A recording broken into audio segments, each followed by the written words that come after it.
Great morning, everybody, and welcome to yet another live I'm sorry, it's not Wednesday yet. Live Monday AMA. Today we are talking about optimism. So while we wait for people to filter in, I am curious about your questions regarding the importance of optimism, how to develop optimism. Why in the world are we talking about optimism? I don't care.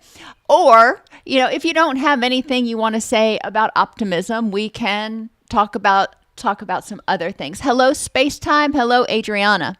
But let's start out talking about optimism. Optimism is seeing the glass half full, is having hope that things can change. Now, there is healthy optimism. And there's toxic optimism. So let's start with toxic optimism, because the things that are not toxic optimism are probably healthy. Toxic optimism is saying that you're optimistic, saying that you're hopeful when you're not, trying to fake hopefulness and optimism. That can be toxic. If you say, it's all good, and I'm going to be optimistic even though I'm dying inside. That's toxic optimism. Optimism, again, is that actual belief, that sense of hope that you have that, things can get better. Or this happened for a reason that can help me move toward my rich and meaningful life. Optimism in its very basic, low consequence issues. I planted my spring garden about a month ago. And about a week later, we had torrential downpours. I mean, incredible downpours. Washed away all the seeds. I mean, just literally, I had gullies in my garden that were about 8 inches deep. Oh, just so frustrating. And, I tried to be optimistic that, all right, well, I'm going to have to do a do-over. I'm going to have to replant everything. And this doesn't mean I can't have a garden this year. It just means I got to start over. I got to try again. And I took stock of the things that did survive, the few little squashes that managed to avoid the deluge, and the tomato plants. Most of my tomatoes actually survived. And I was grateful for that. So my optimism is that, yes, even though I had a setback, I can go forward. And I try to exercise optimism with a lot of things, with my health. When I have cardiac issues, when I have an episode, as we call them around here, it's unpleasant. But I try to check myself and try to use optimism and recognize that, hey, I'm having them a lot less frequently now. That's good. I am able to downregulate them and get my heart rate back into regular sinus rhythm in a shorter period of time. That's good too. Am I going to have another one in the future? Maybe, probably, but we're going to hope for continued improvement. I'm going to be optimistic that things are going to continue to improve instead of taking that episode that I had this weekend and saying, well, screw it, things are going to go to hell in a handbasket again. And that's really what we're talking about, trying to focus on the facts in this context at this time, focus on what you can control, and acknowledge the things that are out of your control. And that is a key to healthy optimism, is to recognize that you can't control everything. And also, as I said earlier, to recognize that you don't have to be optimistic all the time. You don't have to lie and feign optimism. If you're lying about how optimistic you are, people can't help you. People can't help you when you don't let them know that, hey, I'm struggling. I'm feeling really defeated right now. Then they can give you a hand up if you're feeling defeated. But if they don't know, if you say, oh, I got it covered, or, this too shall pass, but inside you're going, I'm not sure it will. There's a disconnect. So we need to live authentically. Anyhow, hello, Jyoti. Hello, Modern Doll. Space Time asks, how can I start seeing the good even when things are tough and show that to my child? And that's a great activity. One of the wonderful things about children, and I don't know how old your child is, but young children, they're oblivious to a lot of things. And you can be having the worst day ever, and all of a sudden they'll be like, look at that fluffy cloud. And you're like, oh, yeah, there is something to be optimistic about. And part of that space-time, we can go back to hardiness and defining what's important in your rich and meaningful life, recognizing that there's many things. We'll say 10 things just for simplicity, but probably a lot more than that. And on any given day, 2, maybe 3 of them are not going so well, but that means 7 are still going pretty well. So I'm going to be optimistic that there are things with these 3 that aren't going so well that I can change, and or that these 3 things will work their way out. Sometimes there's nothing you can do but wait. Sometimes you don't have the ability to control certain things. So you just hang on with hope that, all right, I've done everything I can. And I'm going to be optimistic that since I did my part, I'll be able to get through this. And focus on the other 7 things that are going well and say, well, since I can't do anything to change these 3 things, how can I use my energy instead to nurture those other 7 things? And I use my example a lot of tornadoes around here because I really hate them. And it's tornado season and we're in Dixie Alley. It is what it is. And I could be pessimistic and worry constantly that every time there's a storm, we're going to have hail and tornadoes and I'm going to lose roof tiles and fencing. And we've had all of those and it sucks. However, I try to be optimistic and I look back and I say, okay, over the last 5 storms, 10 storms, we haven't lost any roof tiles. We actually finally had good roofers come out here and do the job right. Imagine that. So now I don't even really think about roof tiles as much when the wind starts kicking up. I'm optimistic that, hey, it was done right. We made sure that the roof was in good condition and it's going to be okay. With the tornadoes, we have the downstairs bathroom set up with everything we need in the event that we have to shelter in place. And I recognize that I can't control the weather. Believe it or not, I cannot control the weather. And worrying about it is stealing energy from the people and things and experiences that are important to me. And I have to consciously turn my attention, because y'all know I'm a control freak, and I'd control the weather if I could, but I can't. And forcing myself to say, okay, all these past times we've lived in this house for 14 years and we've had a couple tornadoes come really close, but hasn't hit us yet.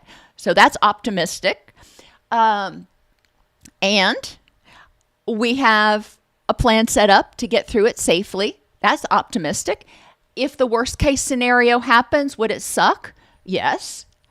And we have homeowners insurance that's designed to protect us and help us get through if it happens. So being optimistic, knowing that it could be really unpleasant, difficult for a while. And I have a plan in place. I have a strategy in place to get through it. That helps me say, okay, now I don't have to turn my attention to that. I can look around and be more present. I don't have to worry about what might happen tonight at 9 o'clock. I can focus on what's going on right now. Grounding exercises are really helpful. And you can do this with your kid, which is cool. And it doesn't matter how old your kid is for this one. You can look around and identify 5 things that you see, 4 things that you hear, 3 things that you smell, or you can look around and identify all the things that are brown in your environment. There's a lot of different ways you can ground, but the goal is to turn your attention to what is right now. When I'm driving, or not when I'm driving, but when I'm riding. My husband loves to drive. He likes to be in control when we're in the car, so fine, he can drive. And I can sit back and I can watch the fluffy clouds. Yes, at 50 plus years old, I still look at the clouds and try to figure out what little shapes I'm seeing. It's God's little Rorschach for us. But I enjoy it. It amuses me. And it keeps me focused on the now. If I'm trying to figure out what shape it is, then I'm not thinking about this other stuff that I could be worrying about and wasting energy. Or I can focus my attention on something else. And that is important to help kids recognize when they're mindful that some days are going to be awful. I hate to say it, but it is. And they can get through it. And they can use their distress tolerance skills to recognize that they can sit with the feeling, they can be anxious, they can be angry, they can be whatever. And they can also focus on things that are important to their rich and meaningful life. You can take that anxiety about the test you've got to take at school or the speech you've got to make, whatever it is. You can be anxious about that. You can have a little bit of anxiety, but you can put that on the back burner. Because sitting there thinking about it for 3 days over the weekend, and you've got this test or whatever on Monday, that's just going to wear you down. And we want to help children learn how to acknowledge their distress, recognize what they can and cannot control in the moment, and then turn their attention to something else.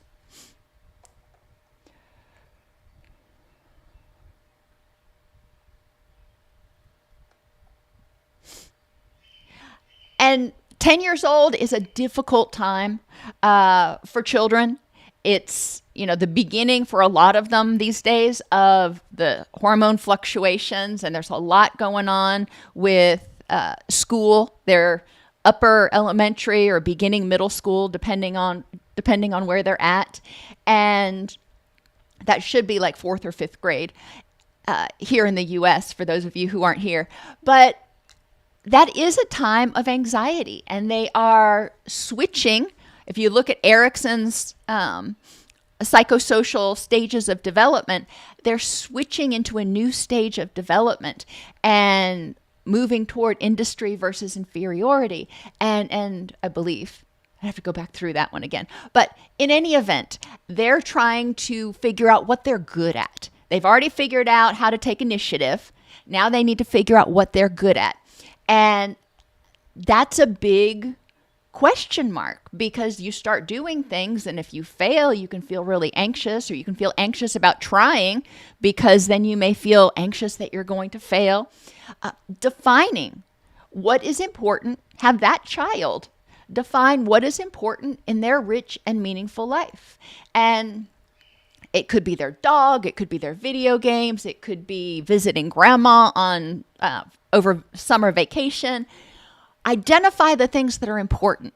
And then when something comes up, maybe they are getting ready to take a test, or they have to give a speech, which can be really hard for somebody who's neurodivergent. Acknowledging how stressful that is, and acknowledging that I believe you can do it. I am optimistic that you can do it. And I love you, even if it doesn't go so well.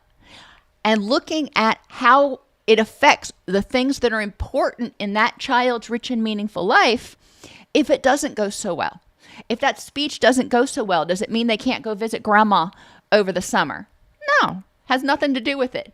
If the speech didn't go so well, does that mean they're not going to ever be able to play their video games again? No, it doesn't mean that. If their speech doesn't go so well, does it mean you're going to be angry at them? No. Now, there are other things that are important, like not being teased or feeling comfortable and accepted at school. So we want to talk about, if your speech doesn't go so well, how's that going to impact those things? And really help them identify the facts in context. You may feel like everybody's making fun of you, but is that the truth? is that accurate based on what's going on? And a lot of times people will find out, adults and children, will find out that when we make a mistake and we're embarrassed, we think everybody notices and everybody's talking about it. And in reality, most people probably didn't notice and don't want to exert the energy to talk about it. We're very self-aware because we're living in our own skin. So we notice what we did. It's like when you're giving a speech or singing a song and you forget the words and you just kind of ad-lib it a little bit. You think everybody noticed. But in reality, most people probably didn't notice at all. So helping children turn their attention to what they can control and examine, based on the facts and context, how much things that are out of their control, if things go badly, how much is that going to negatively impact the things that truly matter in their life. So those are some steps you can take with a 10-year-old. 10-year-olds are old enough to start thinking more logically, but ultimately being compassionate, attentive, responsive, encouraging, and safe is what's important. Creating that secure attachment. So Junior knows that if I do great, Dad's going to cheer me on. If I fail, even if I fail in a big way, Dad'll be there to welcome me back and help me feel better. I'm not going to be rejected based on what I can or cannot do because I'm lovable for who I am. Will all of his classmates feel the same way? No. Children, especially at that age, can be really harsh. But to use another phrase, as soon as the next thing happens, it's going to be the next news cycle. And they're going to be focusing on somebody else. So just let it ride. That people may say something that day or not. And they will very quickly forget about it. Your son won't forget about it very quickly because it happened to him and he's probably ruminating on it. Addressing those ruminations is another thing you can do to help him develop hope. Looking at what happened, learning from what happened so he can feel safer and more empowered the next time it comes up and more hopeful that he can do it the next time. And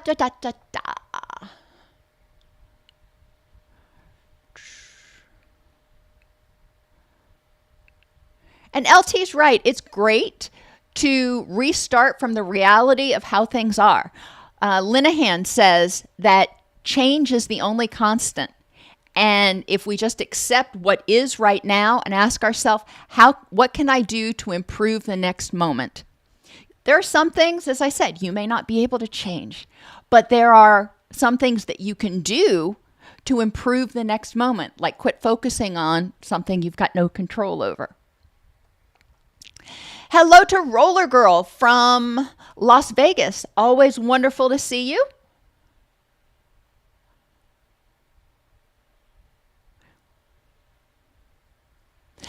What other questions do people have? I see we've got pretty low attendance today.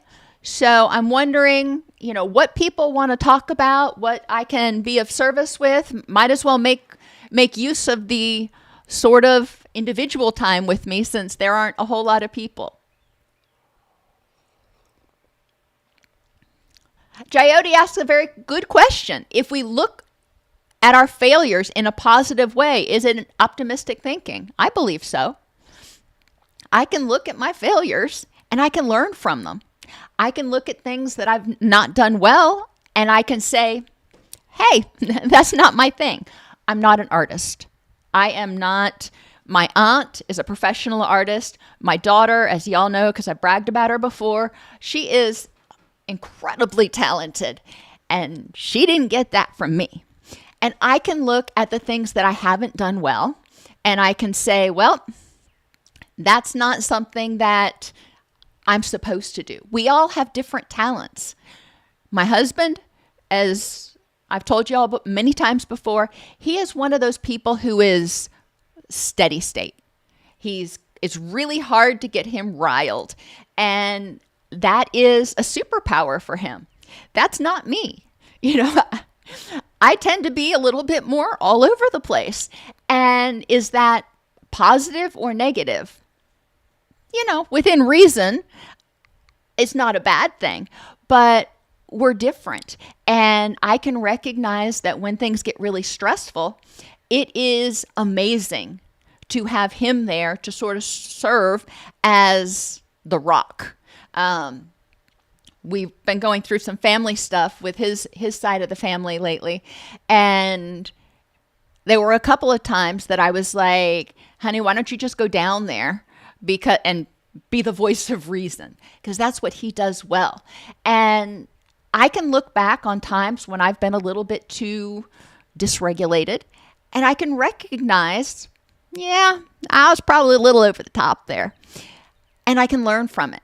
I can look back and say, what caused me to be a little bit over the top?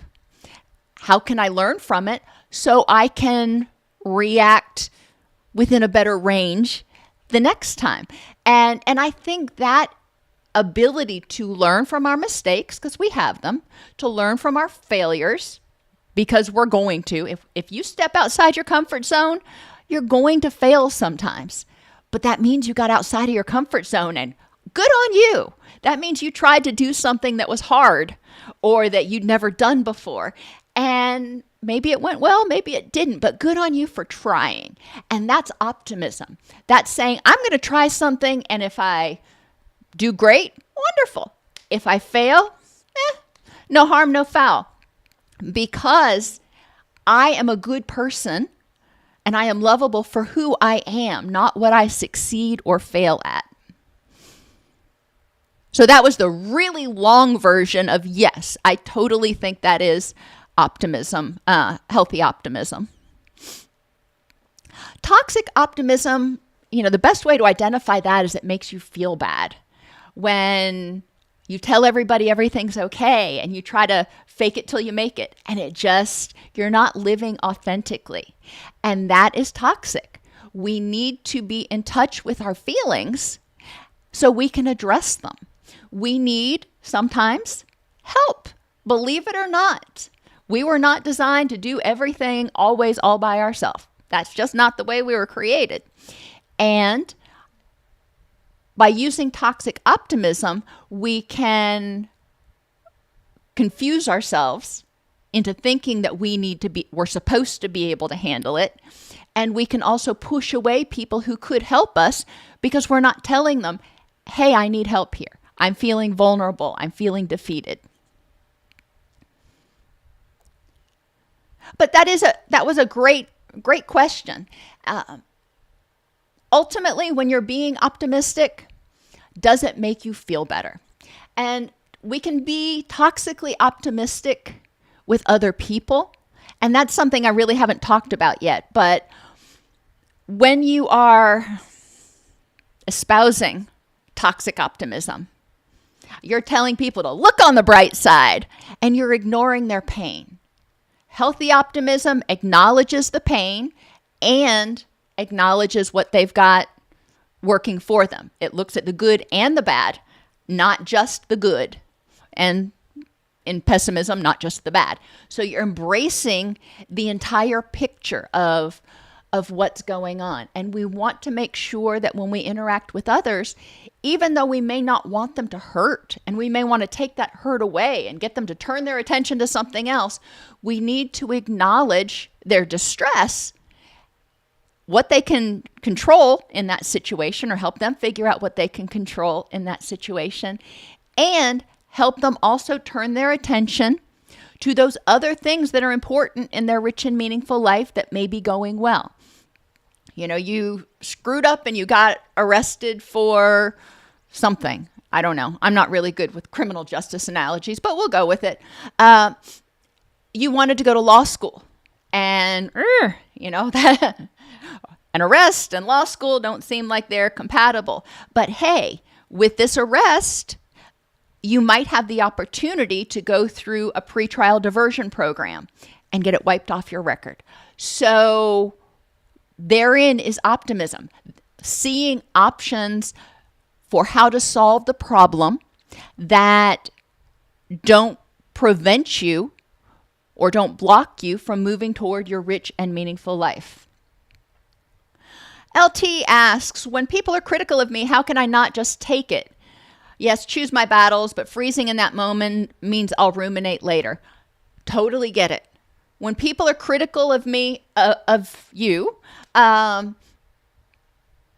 it may feel like a direct attack. And maybe it is. Maybe it's not. What I try to do is remember that communication and behavior, communication is communication and behavior is communication. So if somebody is being critical of me, first I try to step back and take my ego out of it and ask myself, is there anything useful in what they have to say? There may be. And if there is, great. I'll take what's useful and leave the rest, or I'll try to leave the rest. And Adriana and my husband can both tell you I'm not good at that. So I'm with you on this. I've got a thin skin, and I do get sensitive. So when people are critical of me, what I try to do is hear them. Try not to get defensive right away. Figure out, is there anything valid to what they're saying right now? And if so, take what's useful, leave the rest. If there's nothing valid, I also try to explore, what might that be saying? Are they being critical of me because they feel vulnerable, because they feel threatened by me in some way? So they want to make sure to take me down a notch or keep me unsteady. And it may not be a conscious decision on their part. Maybe I remind them of somebody that they just truly despise from their past. And so they're projecting that on me, and they're going to be critical of me because I remind them of so-and-so. Okay, well, that's their stuff, not mine. I try to remind myself that other people's opinions of me are none of my business. And that is really hard. That is really hard because I was raised in an environment where, you needed to be a little hypervigilant and you cared about what other people thought, maybe to an extreme. So it is hard for me to let things go. I've gotten better over the years with not taking every cross-eyed look to heart and feeling like I've got to fawn to that person to try to get their approval, to keep them from getting mad or to make them like me. I've started to realize that there is no way. It's not reasonable to expect that everybody's going to like me or that anybody's going to like me all the time, and that's okay. I don't need everybody to like me. And I don't need anybody to like me all the time. There were times my kids didn't like me. I'm sure there's times my husband doesn't like me. And yes, I would like to minimize those, but we have a secure relationship, so it's okay for them to dislike things that I've done. All right, so going back to that, when they're critical, try to recognize that you're safe. Because when you feel like you're unsafe, you start getting defensive. That people do. That's just normal human, normal live creature behavior.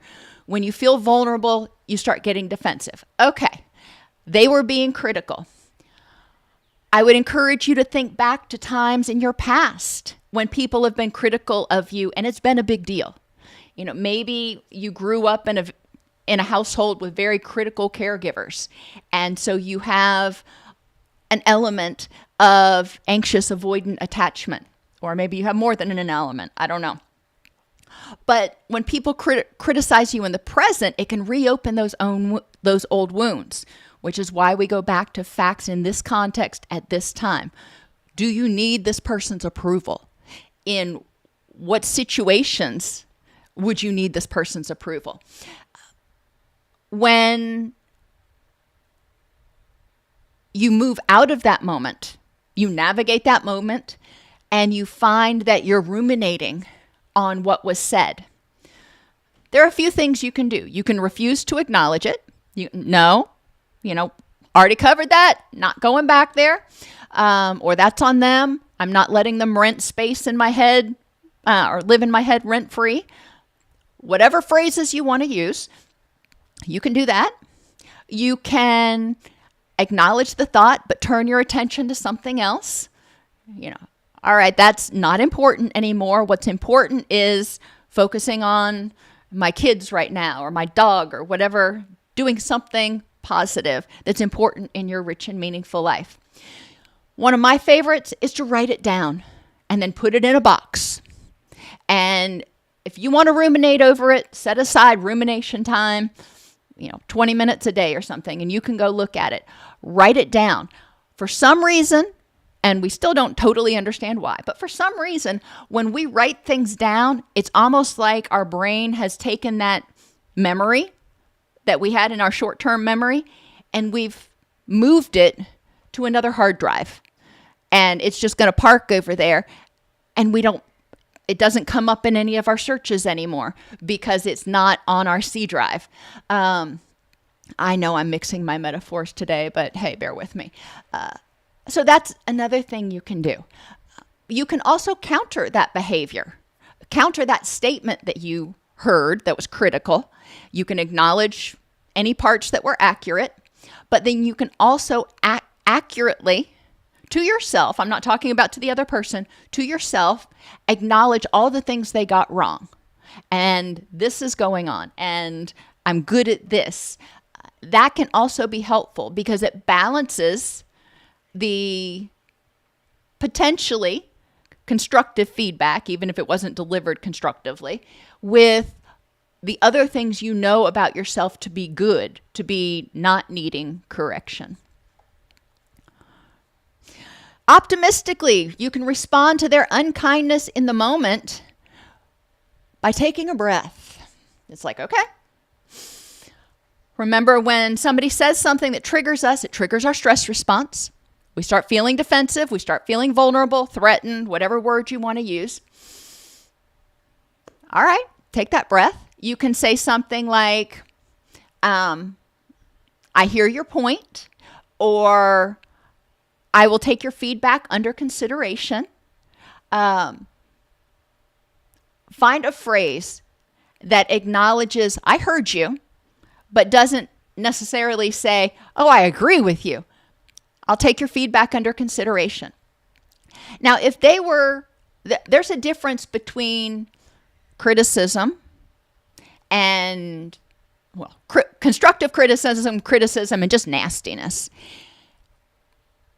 It may be important to, if somebody criticizes you, either at that time or probably more likely at a later time when the two of you are not, triggered, to say, I hear your point, and it would be more helpful if you had feedback for me to present it in this way. I felt attacked when you said this.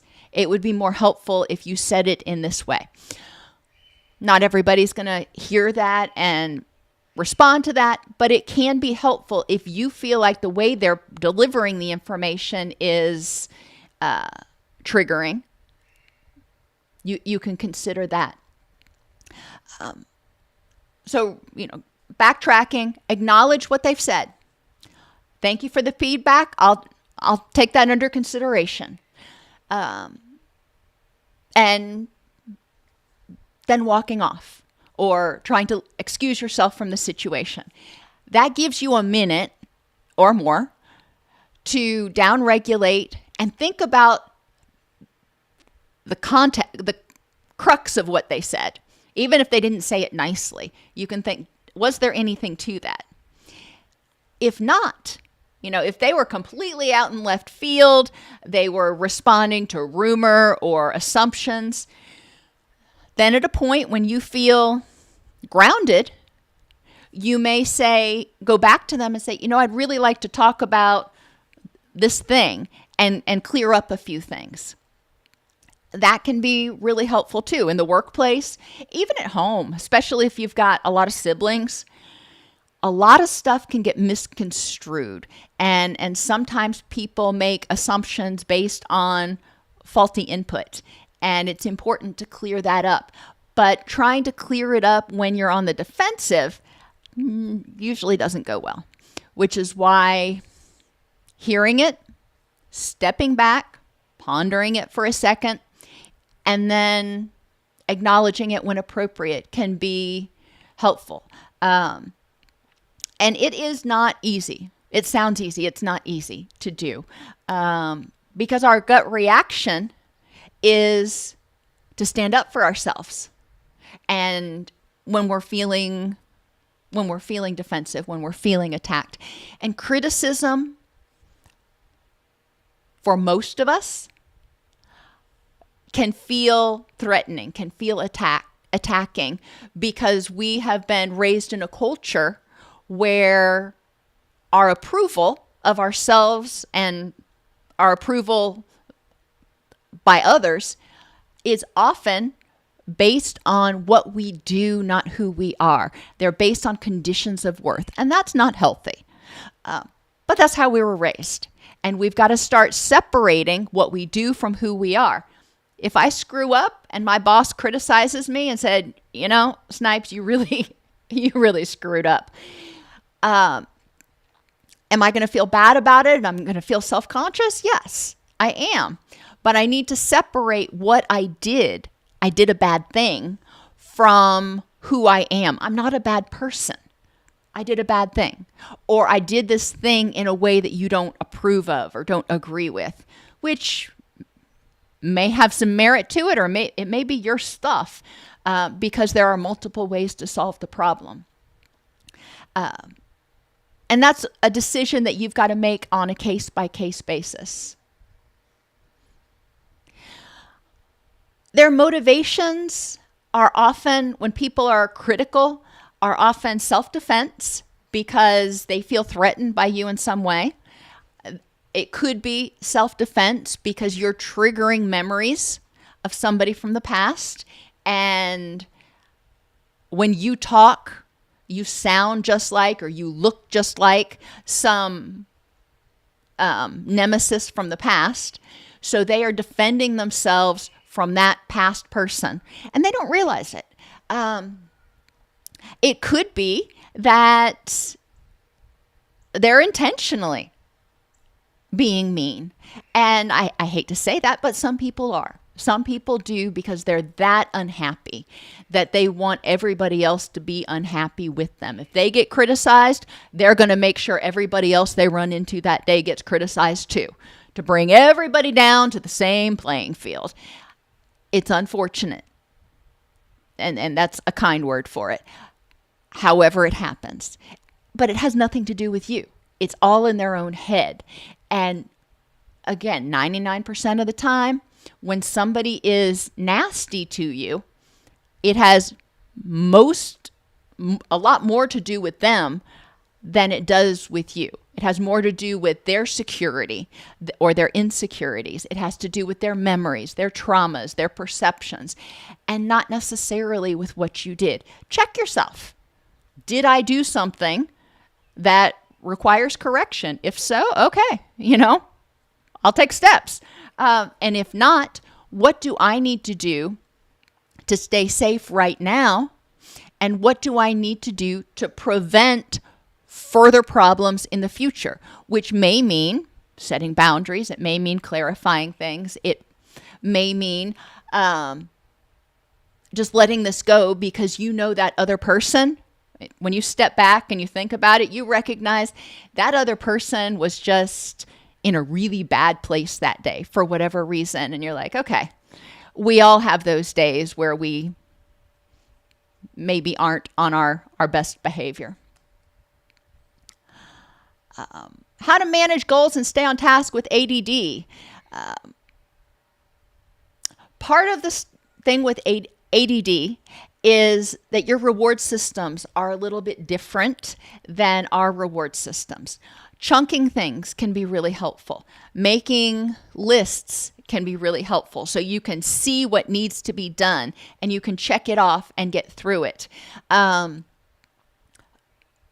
an accountability partner can be helpful. Eliminating clutter can be really helpful. People with ADD have difficulty filtering out extraneous stimuli. And when you're sitting in a pile of clutter, there's a whole lot more to catch your attention.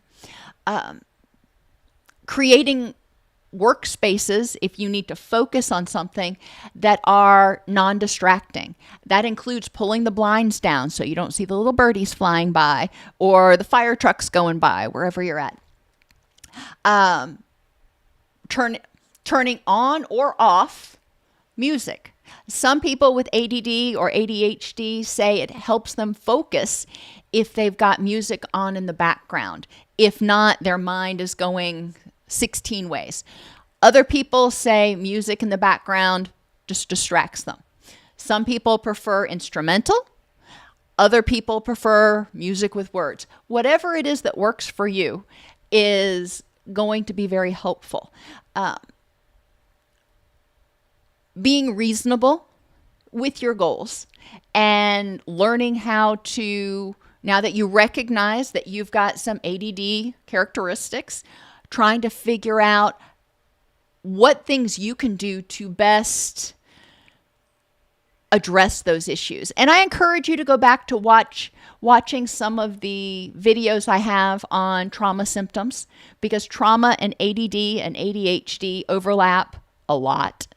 And make sure that your ADD symptoms aren't in actuality hypervigilance and stress-related responses due to past trauma. Well, hello, Eunice. I'm glad to have you here from Zambia. Wonderful to see you.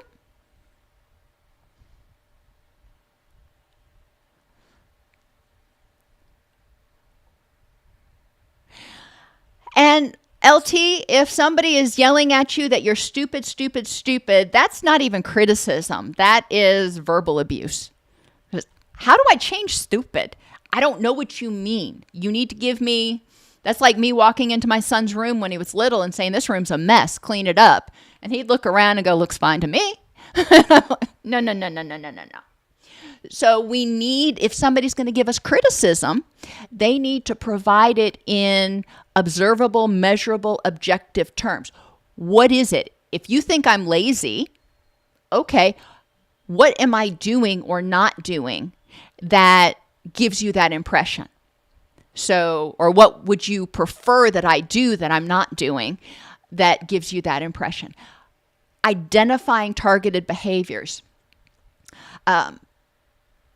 In our house, we weren't supposed to use the word stupid ever, because it's just nasty. It's aggressive, and it doesn't communicate anything. So getting specifics on what is it that you think I did or said or believe that is leading you to the conclusion that I'm stupid. And by the way, let's try not to use that word.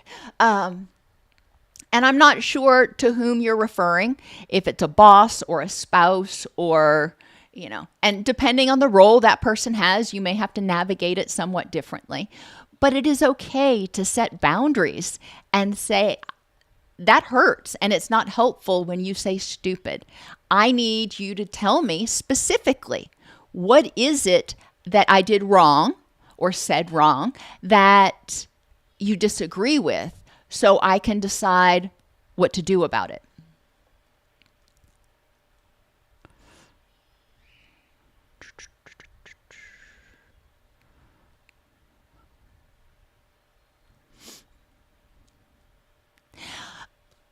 And there are a couple of good, there's probably several, but I know there are a couple of good YouTube channels that specifically address executive functioning and organization for people with ADHD.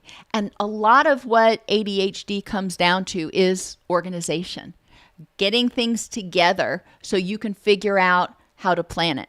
A lot of people with ADHD or ADD, there are certain things that they are interested in, and they can just get lost in those things. I mean, my son, when he starts his writing, I can lose him for hours or even an entire day if I didn't check on him when he was younger, because he would just get into it that much. But when it came to doing his lessons, it was like pulling teeth because he wasn't interested. It didn't mean anything to him. It wasn't rewarding or stimulating in any way. And recognizing those things, recognizing that people with ADD and ADHD tend to have something called time blindness, which means they have difficulty judging how much time it takes to do different things, or how long they've been doing something. With Sean, I'd have dinner ready, and I learned to call him early. I'm like, Sean, dinner's going to be ready soon. And okay.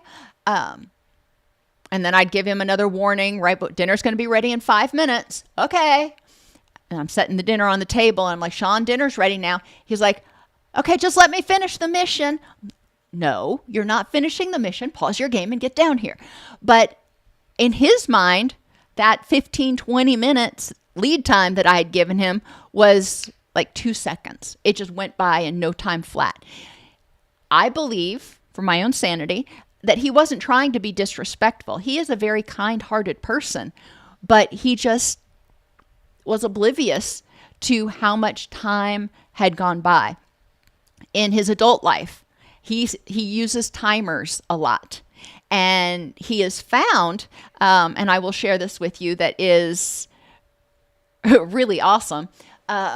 He's found that he's created this basically token economy like he had when he was a kid. And he has a certain amount of free time that's non-allocated. But if he wastes time doing other things, then he loses his free time. And he explained it a lot better to me. But, and if he wastes time, he loses that equal amount of free time and then that same amount again. So it's double the time. If he wastes 30 minutes, then he loses an hour of free time, and he has to focus that on work tasks, which I thought that was a little harsh. But he does use this economy where he gives himself points for accomplishing tasks, and that helps him earn his free time. And if he doesn't accomplish things, then he loses double the points. That's how he explained it. So, I mean, that may be too convoluted for you, but it works really well for him. And I'm glad that he's finally found a system that works for him now that he moved out and he's living independently and working a job and getting ready to go back to school. So he has to have his own ability to manage his time, and the punishment of not being able to spend as much time doing the things that he likes really keeps him in check. So for that. And LT, if it was a fellow student that said you did something wrong, going back to the facts. All right, if I did something stupid, I'd love to learn from it so I don't do it again. But I need you to clarify for me, what was it that I did or didn't do that was stupid? That way I can correct that error, because I can't correct it if I don't know what I did wrong. And that's a fair question. That is a fair question. If your boss gave you your annual review and it was all ones and there was no explanation, he was just like, here, you suck, sign it. You'd be like, what? I thought I was doing a good job. In my treatment plans, as well as in my staff evaluations, I always use the phrase as evidenced by. We'll do this as evidenced by. We'll have accurate documentation as evidenced by a score of no less than 99.4 on all chart audits. Now that's did you do it or did you not do it? So then if the person doesn't do it, I can say, okay, you failed at that. Let's look at how to remediate it.